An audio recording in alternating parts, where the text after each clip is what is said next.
एक गर्व की बात है कि देश की सबसे पहली और सबसे पुरानी राजनीतिक दल, जो एक राजनीतिक दल नहीं है, जिसने आज के भारत का नींव रखा है, उस पार्टी का हम स्थापना दिवस मना रहे हैं। यह हमारे लिए गर्व की बात है।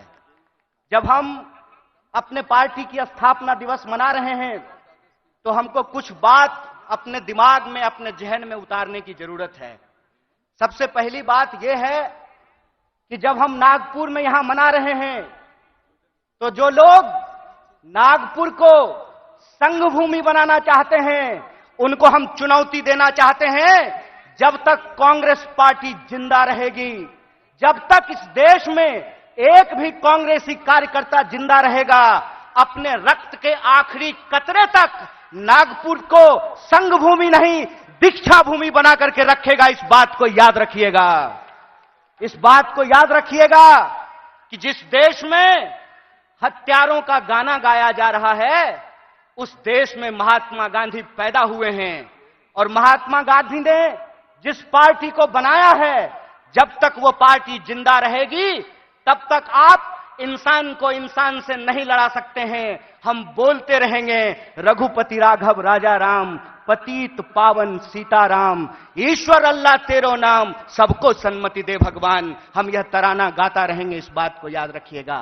और जब आज हम पूरे देश को यह संदेश देना चाहते हैं भारतीय राष्ट्रीय कांग्रेस की तरफ से कि हैं तैयार हम, तो किस बात के लिए तैयार हैं हम तैयार हैं इस देश के संविधान की रक्षा करने के लिए। आप तैयार हैं कि नहीं हैं? इतनी जोर से आवाज लगाइए कि यह आवाज नागपुर से दिल्ली तक पहुंचनी चाहिए। आप तैयार हैं कि नहीं हैं? हम तैयार हैं इस देश की जमहूरियत को बचाए रखने के लिए। हम तैयार हैं इस देश में कमर तोड़ महंगाई को समाप्त करने के लिए। हम तैयार हैं इस देश के नौजवानों को रोजगार मुहैया कराने के लिए। हम तैयार हैं महिलाओं के ऊपर होने वाले अत्याचार को समाप्त करने के लिए। हम तैयार हैं आजाद देश में आजादी की रक्षा के लिए। हम तैयार हैं, यह हमारा संकल्प है। और जब हम इस संकल्प को दोहरा रहे हैं तो एक चुनौती भी हम लोगों को समझना पड़ेगा भाइयों।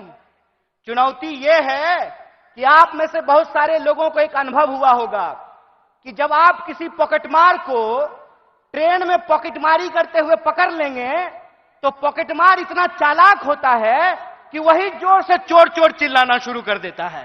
बोलिए, होता है कि नहीं होता है? आज हमारे साथ इस देश की सबसे पुरानी पार्टी, इस देश को आजादी दिलाने वाली पार्टी, महात्मा गांधी की पार्टी, पंडित जवाहरलाल नेहरू, सुभाष चंद्र बोस, मौलाना अबुल कलाम आजाद, सरदार वल्लभ भाई पटेल, एनी बेसेंट, सरोजिनी नायडू की पार्टी के साथ भी यही हो रहा है कि हमने चोर को चोरी करते हुए फिर से पकड़ लिया है।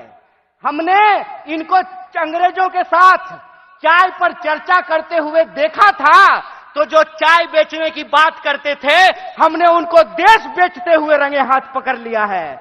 और जब हमने उनको देश को रंगे हाथ बेचते हुए पकड़ लिया है, तो पॉकेटमार को जब पकड़ लीजिएगा तो वो चोर चोर चिल्लाने लगेगा।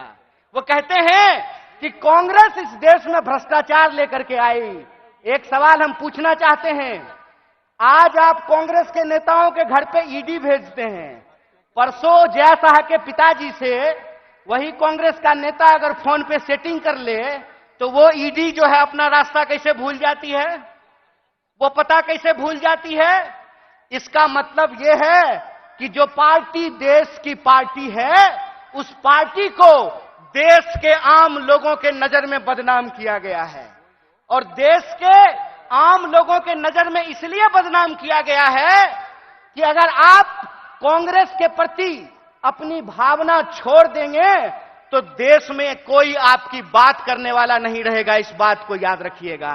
इसीलिए इस मंच से मैं आप तमाम लोगों से एक बात की अपील करना चाहता हूं कि हे कांग्रेस के कार्यकर्ताओं, जब आप चाय की दुकान पर बैठते हैं, जब आप ट्रेन से यात्रा करते हैं, जब आप बसों में चलते हैं, जब आप खेतों में चर्चा करते हैं, दफ्तरों में चर्चा करते हैं, तो एक बात को याद रखिएगा, एक बात को याद रखिएगा कि सामने वाला जब आपको जलील करता है ना, तो वो आपको जलील करने से पहले अपने मां बाप को जलील कर रहा होता है, अपने पूर्वजों को जलील कर रहा होता है, क्योंकि कांग्रेस पार्टी इस देश का इतिहास है, वर्तमान है और इस देश की आम आवाम का भविष्य है। यह बात हमको समझना पड़ेगा।